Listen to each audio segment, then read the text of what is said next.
Psalm 23, verse 1. The Lord is my shepherd, and I shall not want. Now listen, he makes me to lie down in green pastures.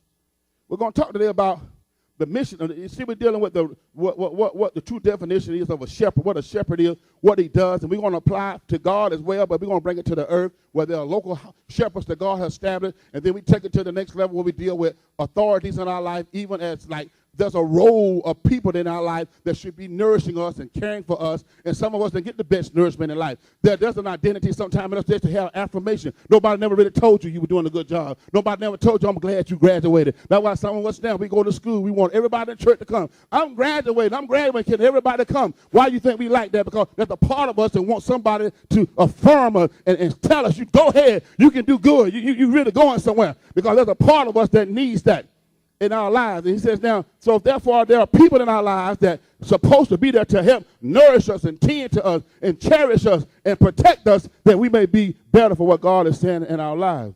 The good shepherd, he leads the sheep, he tends the sheep, he guides the sheep, he cherishes the sheep, and he feeds the sheep, and he protects them. And that's what this psalm is all about.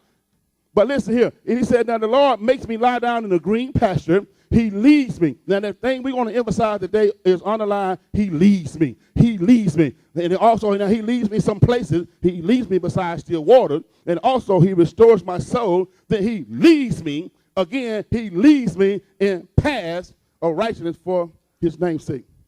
I summarize to say again today, we looked at the history up to date, even in some cultures now, how the true nature of a shepherd really works with sheep. And when we read John 10 chapter, we thought in essence that when Jesus taught these truths, he puts principles into motion, but I find out he didn't really put new principles into motion. What he was saying was already a true natural reality.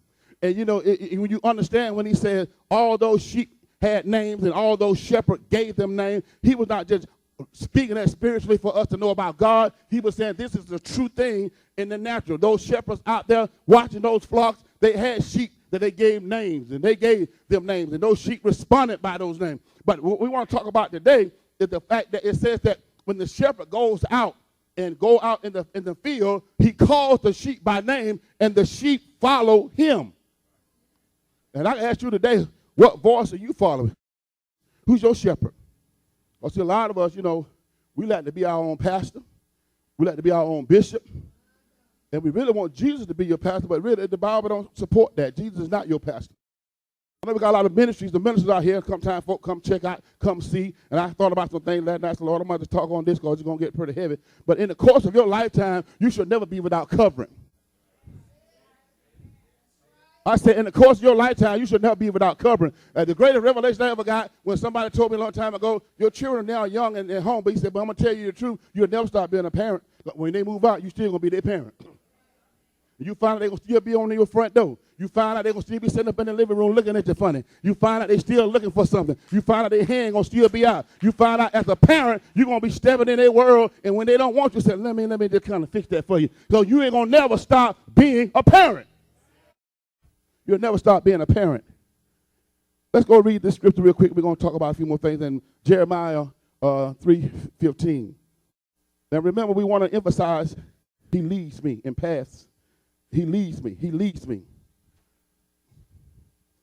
I left you with another little scenario.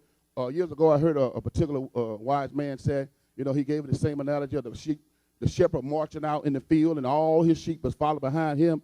And he had an unction to look back, and he saw some sheep that took a left back at another trail back there. And he hollered at the sheep and said, hey, where y'all going? They said, the Lord told us to take a left. The Lord told us to take a left right here.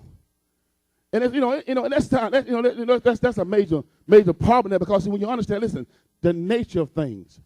We got to understand the nature of things. It's God's nature to want to be Lord. It's God's nature to want to be the provider. It's God's nature to want to help us. It's God's nature, the one that's supposed to be, as it is written, to lead us. Everywhere I checked in the ministry, not one of those apostles in the time of Jesus' ministry, not one of them jumped him in his face at the original calling of the 12. Not one of them came to him and said, can I follow you? But he turned and looked at them and said, you follow me. And he said, I will qualify you to be a fisherman. I will make you a fisherman. As a matter of fact, Peter fell down and said, Lord, depart from me because I'm a sinner. Lord, I don't need to be around you. He said, from this time on, I shall make you a fisher of men. You shall catch men. One fella came to him and thought he wanted to be a part of the club. And the Lord said, well, there's qualification to get in this club. It's called humility. It's called getting delivered. How much says to get delivered? See, sometimes you think it's all glory, but you got to realize there got to be a deliverance in your life before the time.